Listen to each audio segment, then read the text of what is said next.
masih kurang semangat, saya ulang. Assalamualaikum warahmatullahi wabarakatuh.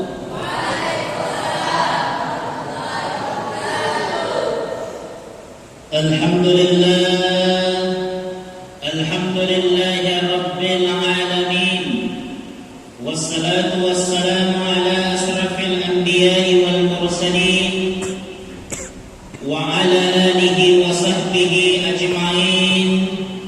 Amma ba'du. Fa ya ibadallah, ittaqullaha haqqa tuqatih wa la tamutunna illa wa antum muslimun. Faqala Allah ta'ala fil kitabil karim, a'udzu billahi minasy syaithanir rajim. Bismillahirrahmanirrahim. Wa in ta'uddu ni'matallahi la tuhsuha. Wa qala aidan, fa in asdaqal hadits Rasulullah sallallahu alaihi wasallam, man ahya sunnati faqad ahabbani wa man ahabbani ma'i fil jannah. Hadirin Bapak Ibu sidang jamaah Jumat yang insyaallah dimuliakan oleh Allah Subhanahu wa taala. Alhamdulillah, tiada kata yang pantas kita ucapkan selain memuji syukur Allah taala. Nasabah Allah taala yang telah memberikan kita begitu banyak nikmat, mulai dari nikmat yang terkecil sampai dengan nikmat yang terbesar, mulai dari nikmat yang tidak terlihat oleh mata sampai dengan nikmat yang terlihat oleh mata. Dan apabila kalau kita menghitung-hitung nikmat Allah, maka pasti dan percaya kita sebagai manusia tidak mampu menghitung nikmatnya Allah. Dilalan nama kurang amat kada, wa in ta'uddu ni'matallahi la tuhsuha.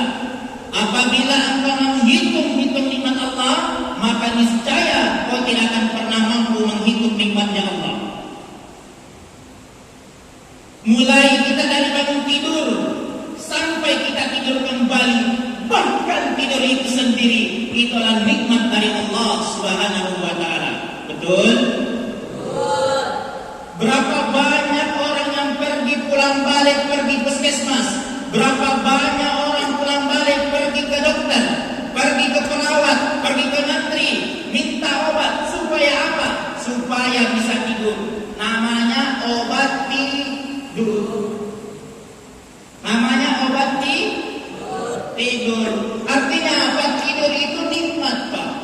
Coba bayangkan kalau ada orang tidak bisa tidur selama 3 hari. Masih sisanya mana, Pak? Betul? Betul. Alhamdulillah.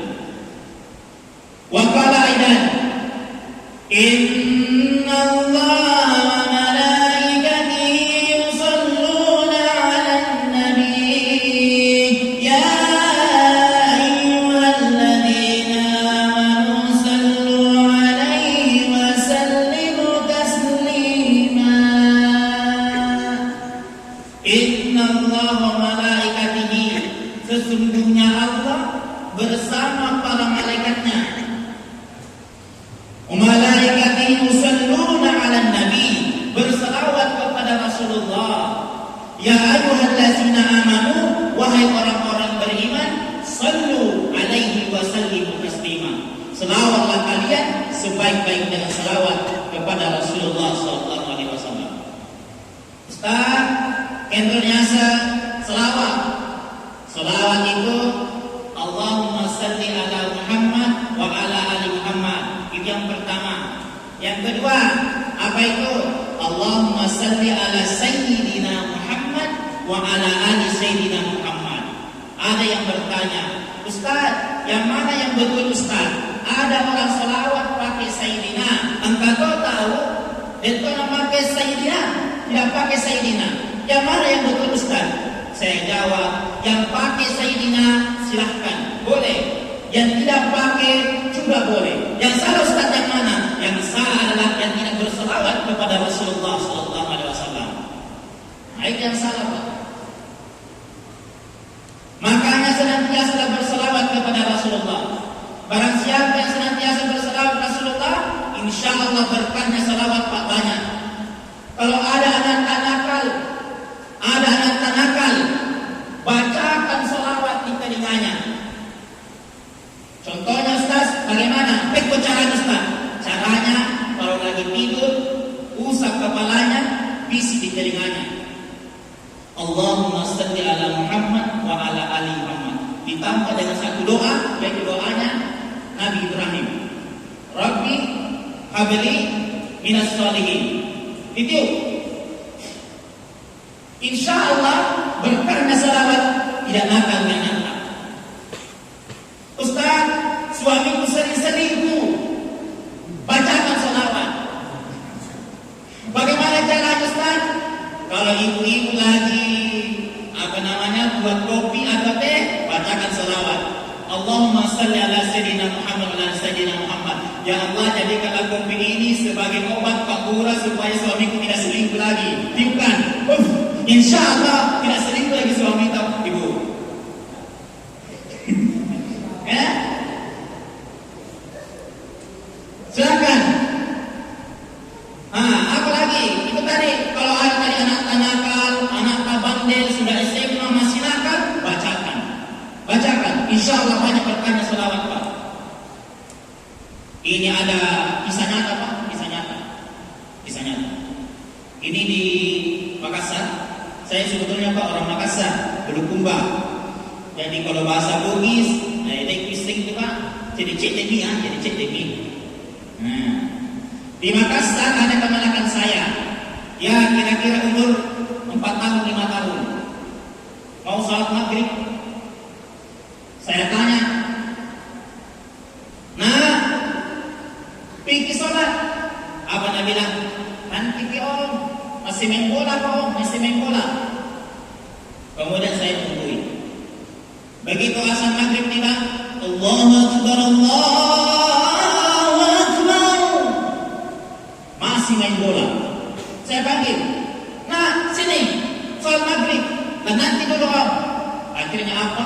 Saya turun lapangan. Begitu saya turun lapangan, saya bisik di telinganya kemanakanku. Saya bacakan Allahumma salli ala sayyidina Muhammad wa sayyidina Muhammad Rabbi habli minas sholihin. Kutiupkan. Begitu kutiup Pak, menangis ini kemanakan. Menangis. Nabi bilang ibu-ibu, Dek, bagaimana Pak Ustaz? Nabi bisik kemanakannya langsung menangis. Padahal dia tidak tahu. Ku bisik telinganya, makan jitu aku di bawah.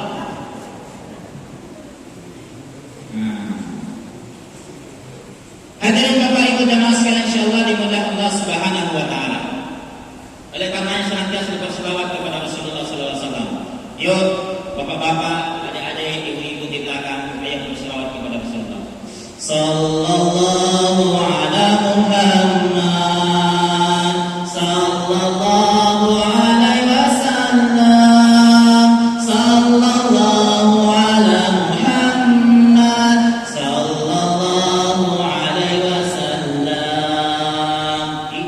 Lihat kisahnya. Ini selawat Pak, ayat semuanya sama. Sallallahu ala Muhammad, sallallahu alaihi wasallam, sallallahu ala Muhammad, sallallahu alaihi wasallam. Ma'asyiral muslimin rahimakumullah. Bulan ini terdapat 2 peristiwa yang besar. Saya punya berapa isi ini? Ya? Bulan ini terdapat 2 peristiwa yang tidak mungkin dilupakan. Satu, bulan Muharram. Yang kedua, pada tanggal 17 Agustus. Saya kira kalau bahas tentang Muharram sudah dibahas sama Ustaz sebelum saya. Kita tahu bahwa bulan Muharram hampir seluruh Nabi dan Rasul peristiwa dan kejadiannya terjadi di bulan Muharram. Nabi Adam turun ke muka bumi itu pada tanggal 10 Muharram. Nabi Ayub sembuh dari penyakitnya itu terjadi pada pada tanggal 10 Muharram. Nabi Nuh selamat dari banjir besar itu terjadi pada tanggal 10 Muharram, dan masih banyak nabi-nabi yang lainnya. Dan Muharram ini juga terjadi peristiwa hijrahnya Rasulullah SAW bersama dengan para sahabatnya. Ini adik-adik saya tanya, kapan penanggalan hijrah dimulai? Hijriah dimulai? Ayo, ada yang tahu kapan penanggalan hijriah dimulai? Ada yang tahu? Saya tahu penanggalan hijriah, Pak, bukan karena baca buku. Saya tahu penanggalan hijriah bukan karena dengar ceramah. Saya tahu penanggalan hijriah karena mamaku dulu sering menyanyi. Kalau dia lagi memasak, menyanyi itu lagu 1 Muharram. Saya tahu dari situ. Mau dengar lagunya? Mau? Lagunya begini. Sambil dia menyanyi, sambil saya bertanya, apa nyanyiannya? 1 Muharram detik permulaan. Saya tanya, Mak, permulaan apa, Mak? Perkiraan tahun Islam hijrah. Ada apa dengan tahun hijrah, Mak? Dia nyanyikan lagi, perpindahan Nabi dan umat Islam. Pindah ke mana, Mak? Pindah ke Jamkue atau ke Landrisan? Dari kota Makkah ke kota Madinah, kaum muhajirin dan ansar bersatu, rela berkorban harta dan nyawa. Kenapa bisa, Pak? Rela berkorban harta dan nyawanya demi menegakkan Islam tercinta. Itu lagu-lagu dulu. Cuma toya riolo, Pak, makanya lagu-lagu apa? Lagu-lagu ada muatannya, berpendidikan. Sekarang dasar ibu-ibu zaman now menyanyi juga, tapi nyanyiannya lain-lain. Apa nyanyiannya? Pikiranku tak dapat ku mengerti, kaki di kepala, kepala di kaki. Pantas buntu, karena kakinya simpan di kepalanya, kepalanya simpan di kaki. Ini lagu-lagu orang tua sekarang. Apalagi lagu-lagunya sambil joget itu, entah apa yang merasukimu. Akhirnya apa? Kerasukan anaknya, Pak. Itu lagu-lagu sekarang. Cuma makan jago. Bagus. Jilbab putih, lambang suci dalam berbilang. Itu lagu-lagu. Nah, hadirin jamaah sekalian, insyaallah dimuliakan Allah Subhanahu wa taala. Jadi begitu hijrahnya Nabi dengan para sahabat, malam pagi itu orang kafir Quraisy sedang rapat dia buat rencana. Karena 2 bulan Nabi sudah rencanakan bahwa saya akan hijrah ke Madinah. Karena ditahu sama kafir Quraisy rapat, hasil keputusan bunuh Muhammad besok malam. Akhirnya ada suami pulang dari rapat, dia sampaikan sama istrinya, bilang, istriku, bilang, iya Dai, ini ada rahasia, tapi jangan kau bilang-bilang, nak. Bilang apa, Dai? Besok malam itu ada pembunuhan. Siapa yang mau dibunuh? Muhammad. Tapi ini rahasia, jangan kau bilang-bilang, nak. Lagi ya, Dai, ya rahasia. Paginya akhirnya istrinya tadi ini pergi mat tetangga, ya mak gosip. Dia sampai ke tetangganya, dan mau kau tahu sebentar malam itu ada pembunuhan, tapi ini rahasia, jangan bilang. Bilang siapa yang mau dibunuh? Muhammad. Kasihanlah itu Muhammad bodoh mau dibunuh, tetapi ini rahasia, jangan bilang. Tapi ya rahasia. Namanya kan ini ucapan Pak tidak bisa dijaga. Akhirnya ibu kalian dikasih tahu, pindah dari tetangganya. Sebentar malam ada pembunuhan. Siapa yang mau dibunuh? Muhammad. Tapi rahasianya jangan bilang-bilang. Sampai modal jangan bilang-bilang, akhirnya satu muka tahu. Semua satu muka tahu. Begitu satu muka tahu, pas tengah malam di rumahnya Nabi itu kan ada 3 orang. Nabi, Abu Bakar, Ali. Siapa itu Abu Bakar? Ada yang tahu?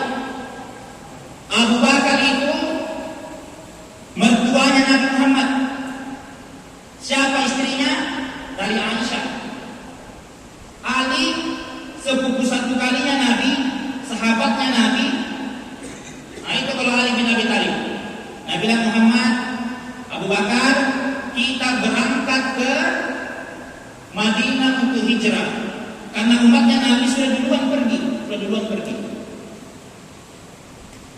Nah, inilah pemimpin yang terbaik. Pemimpin sejati adalah yang memikirkan kepentingan rakyatnya, bukan kepentingan pribadinya. Karena kenapa? Ini nyawa taruhannya, Pak. Terus kata Nabi, Abu Bakar, kita berangkat, Ali kau ganti saya tempat tidurku. Begitu Nabi Muhammad dan Abu Bakar berangkat, apa yang terjadi? Turun surah. Ini biasa dibaca kalau orang Yasinan. وَجَعَلْنَا مِنْ بَيْنِ أَيْدِيهِمْ سَدًّا وَمِنْ خَلْفِهِمْ سَدًّا فَأَغْشَيْنَاهُمْ فَهُمْ لَا يُبْصِرُونَ. Dan kami jadikan di depannya dinding, di belakangnya dinding, lalu kemudian kami tutup mata mereka berdua sehingga mereka tidak mampu melihat. Maka luruslah Nabi Muhammad dan Abu Bakar pergi hijrah ke Madinah. Ma'asyiral muslimin rahimakumullah. Agar yang niasan hijrah, Pak. Hijrah itu dua maknanya. Hijrah itu bahasa Arabnya artinya adalah pindah.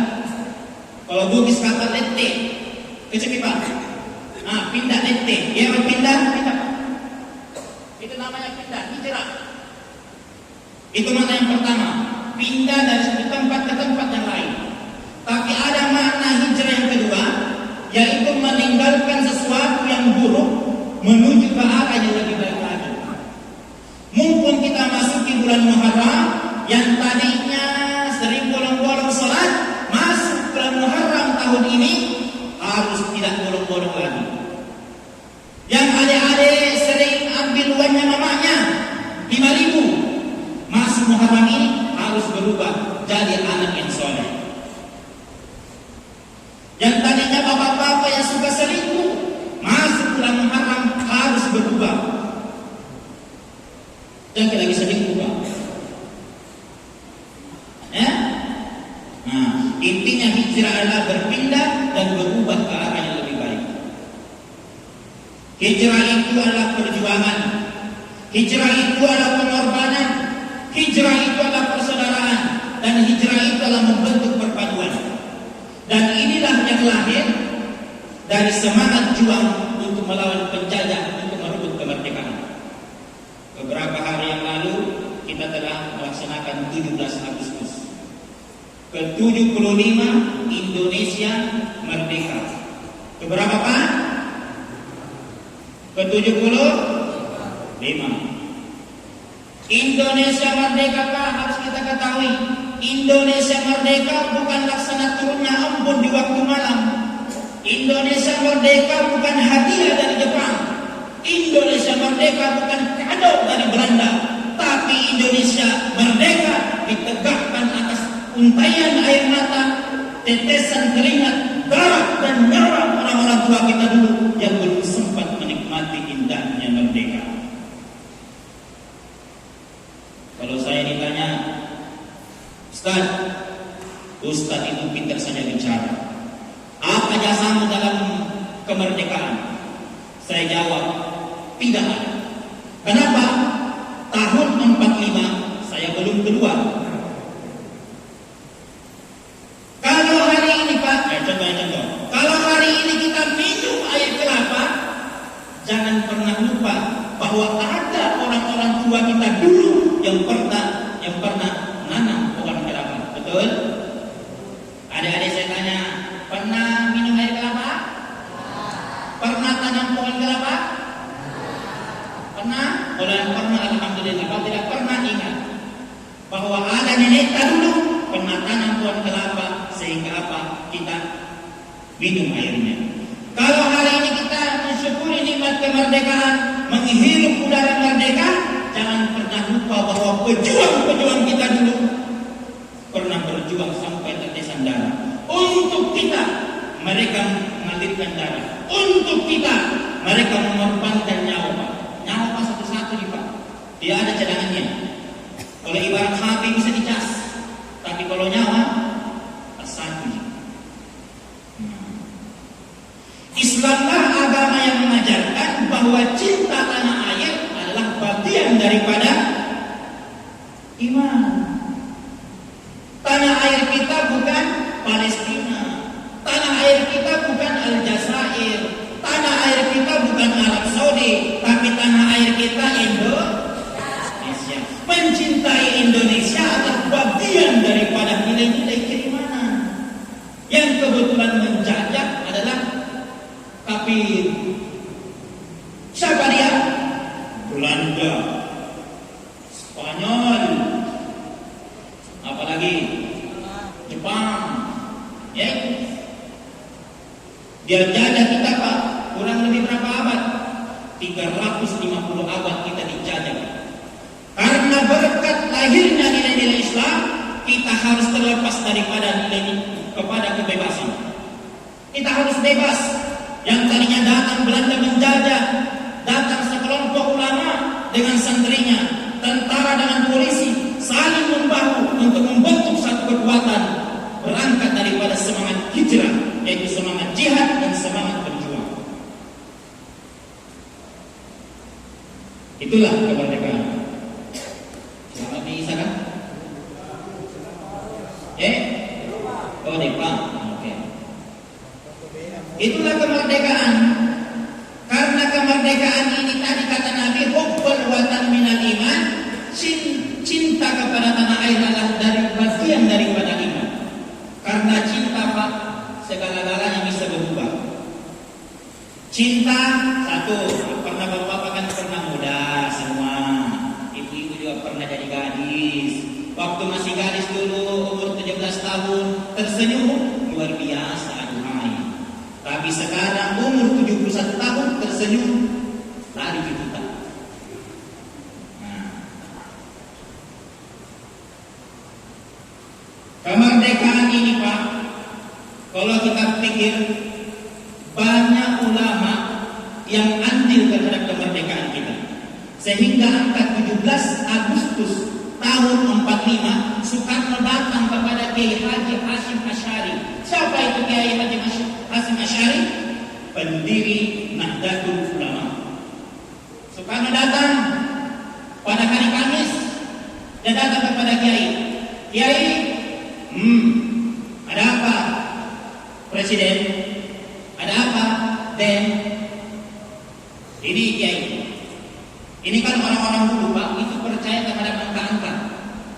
Dia tanyakan, Kiai, bagaimana dengan Indonesia ini? Kapan kita proklamirkan kemerdekaan Indonesia? Apa kata Kiai Haji Asy'ari? Kita akan proklamirkan kemerdekaan Indonesia bertemu dua sayyid. Apa artinya sayyid? Satu, sayyidul ayyam, penghulunya hari.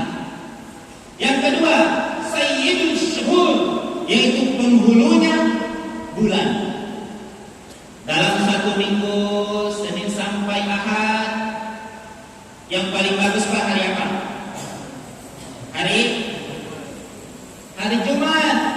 Sayyidul ayyam adalah hari Jumat. Di antara bulan yang paling bagus itu bulan Ramadan. Jadi 17 Agustus tahun 45 itu diproklamirkan pada tanggal 17 Ramadan, hari Jumat. Jadi 17 Agustus tahun 45 itu diproklamirkan oleh Soekarno itu pada tanggal 17 Agustus tahun 45 itu pada hari Jumat dan pada tanggal 17 Ramadan. Jadi ada 3 angka 17 yang tidak mungkin kita lupakan dari kemerdekaan Indonesia. Kita tadi 17 Ramadan. Kenapa angka 17? Karena angka 17 ini salat 5 waktu 17 rakaat. Ya? Jadi itu. Jadi Presiden Soekarno ketika memproklamirkan Indonesia itu juga berbicara sama kiai. Jadi kalau hari ini ada pemerintah anti sama ulama, hati-hati. Betul? Jaga ulama, jangan ulama dipenjarakan.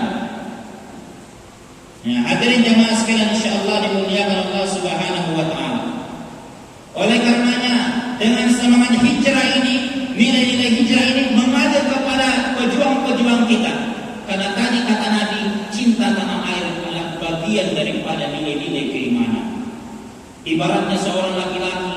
ketika jatuh cinta sama seseorang, apapun yang diminta sama kekasihnya, kekasih itu adalah sebuah hati belahan jantung. Apapun yang diminta oleh kekasihnya, dia tetap laksanakan. Bahkan dia harus berkorban. Maka begitu pun dengan pejuang-pejuang kita, ulama-ulama kita dulu berjuang seperti itu. Dia korbankan nyawa, tetesan keringat dan lain sebagainya. Makanya saya mengajak bapak-bapak dan ibu-ibu, yuk kita sama-sama tundukkan kepala, kita niatkan bacakan Al-Fatihah kepada pejuang-pejuang kita Indonesia dulu, lebih terkhusus kepada yang menjadi kue ini yang telah menyebarkan agama Islam dan telah membantu perjuangan kita kemerdekaan Republik Indonesia. Coba kita sama-sama tundukkan kepalanya, kita baca Al-Fatihah 3 kali. Ila hadratin Nabi Mustafa ila ruhaniya para pejuang Republik Indonesia. Al-Fatihah. Bismillahirrahmanirrahim. Alhamdulillahi rabbil alamin. Ar-Rahmanir Rahim. Maliki yaumiddin. Iyyaka na'budu wa iyyaka nasta'in. Ihdinas siratal mustaqim. Siratal ladzina an'amta 'alaihim ghairil maghdubi 'alaihim